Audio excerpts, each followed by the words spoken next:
नमस्कार guys, welcome to the Upasana IAS academy. Myself Upasana Sareen. Guys, आज के इस वीडियो में हम लोग दिल्ली पुलिस से रिलेटेड हम लोग नेक्स्ट क्लास के बारे में बात करेंगे।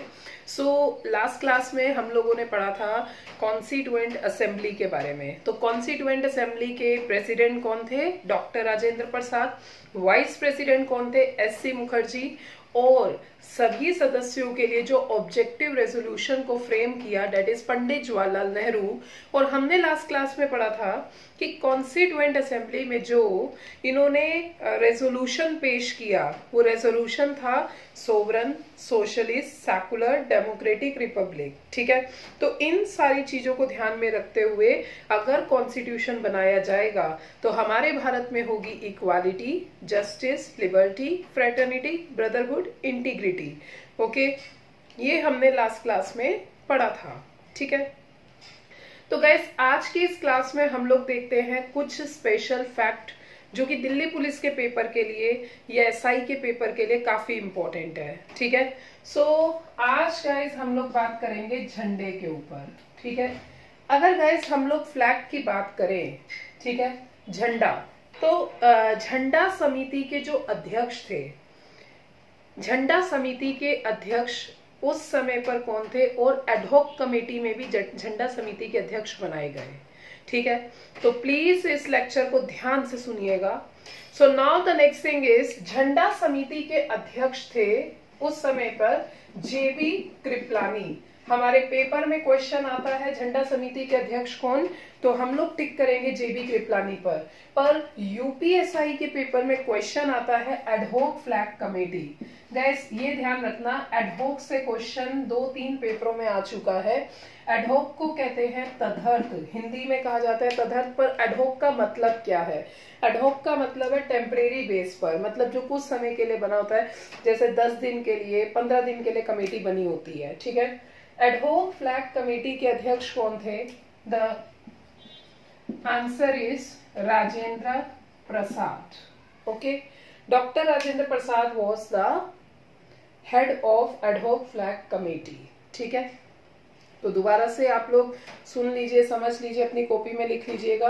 अगर हमारे पेपर में आया झंडा समिति के अध्यक्ष कौन है, तो हम टिक करेंगे जेबी कृपलानी। अगर पेपर में आया तदर्थ झंडा समिति के अध्यक्ष कौन है, तो हम लोग टिक करेंगे डॉक्टर राजेंद्र प्रसाद। ओके, अब झंडे की बात करते हैं। सबसे पहले झंडे की बात की जाए, क्योंकि अब ये जो सारी बातें फैक्ट्स हैं। झंडे का, हमारे देश के झंडे का अगर क्वेश्चन आया डिजाइन किसने किया था, तो आप लोग टिक करेंगे डिजाइन किया था पिंगाली वेंकैया ने। पिंगाली वेंकैया ने 1915 में इसको डिजाइन किया था।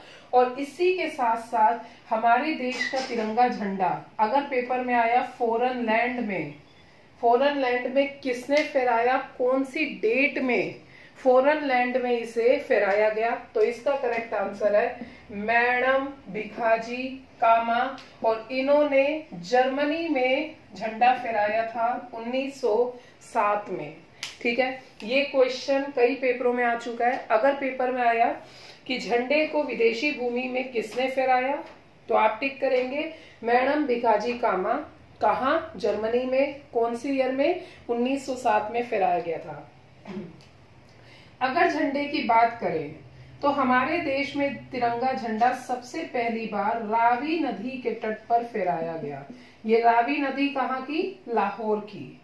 और इस झंडे को फहराने वाले व्यक्ति थे पंडित जवाहरलाल नेहरू, जिन्होंने 30 दिसंबर 1929 में झंडा फहराते हुए ये बात बोली कि आज हमारे देश का हम लोग सभी सदस्य तिरंगा झंडा फहरा रहे हैं। और इसी के 25 दिनों बाद, मतलब 26 जनवरी 1930 में डिक्लेयर किया पूर्ण स्वराज्य, कंप्लीट इंडिपेंडेंस। तो हमारे पेपर में 2 क्वेश्चन आते हैं। सबसे पहली बार तिरंगा झंडा कौन सी नदी में फहराया गया? रावी रिवर लाहौर। किसने फहराया? पंडित जवाहरलाल नेहरू ने। कब फहराया? 30 दिसंबर 1929 में।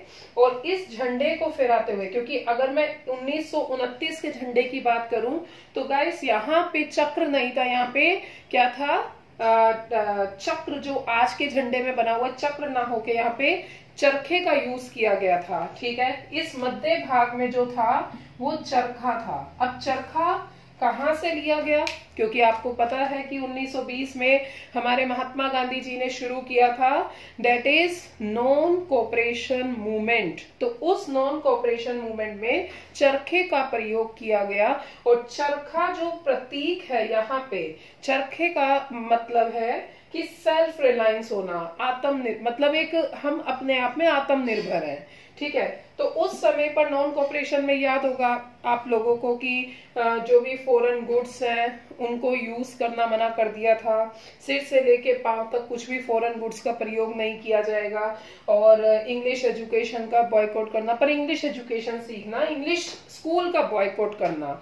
तो इस तरीके से चरखा जो था आत्मनिर्भर का प्रतीक है। तो उस समय पर 1929 में झंडे के मध्य भाग में चरखा था। और 30 दिसंबर 1929 में पंडित जवाहरलाल नेहरू जी ने इस झंडे को रावी रिवर लाहौर में फहराया। और 26 जनवरी 1930 में नाम दिया गया क्या, कि आज हमारे भारत का सबसे पहला इंडिपेंडेंस डे है, सबसे पहला कंप्लीट इंडिपेंडेंस डे है, पूर्ण स्वराज्य दिवस। और उसके बाद जब कॉन्स्टिट्यूएंट असेंबली बनी तो एडहॉक फ्लैग कमेटी बनी गई, जिसमें अध्यक्ष थे डॉक्टर राजेंद्र प्रसाद। और हमारे देश के तिरंगे झंडे की बात की जाए, ठीक है, अब ये क्वेश्चन दिल्ली पुलिस के पेपर में आता है, हमारे देश के तिरंगे झंडे का लेंथ इज टू विड्थ कितना है, आप लोग टिक करेंगे 3:2 है।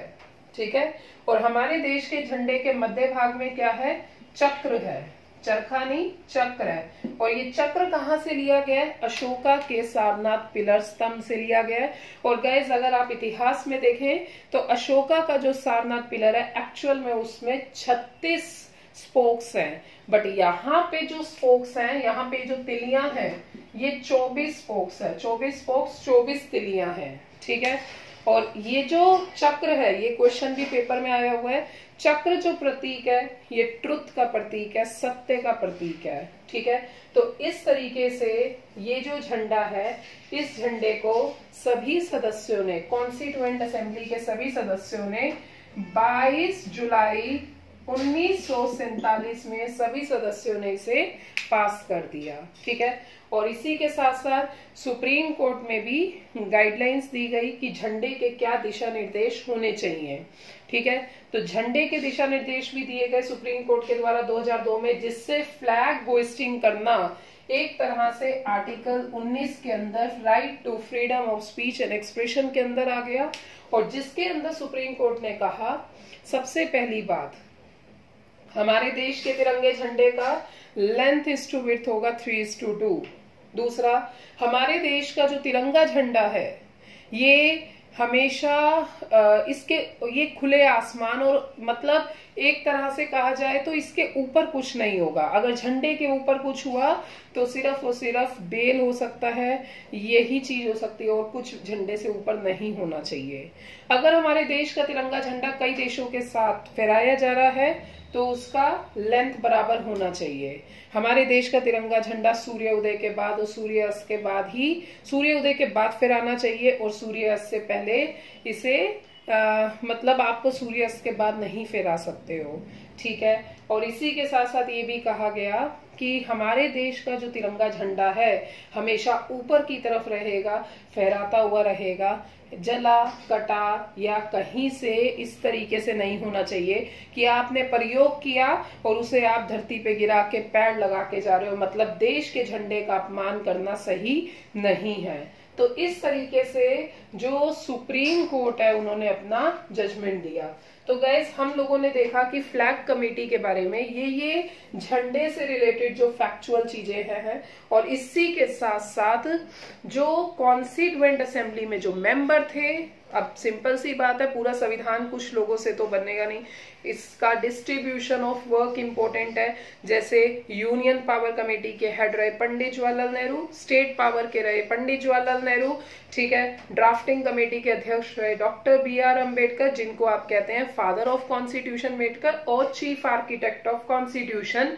ठीक है, या मॉडर्न मनु के नाम से नवाजा जाता है। और इसी के साथ साथ स्टीयरिंग कमेटी के अध्यक्ष रहे doctor Rajendra Prasad, minority committee के अध्यक्ष रहे दैट इज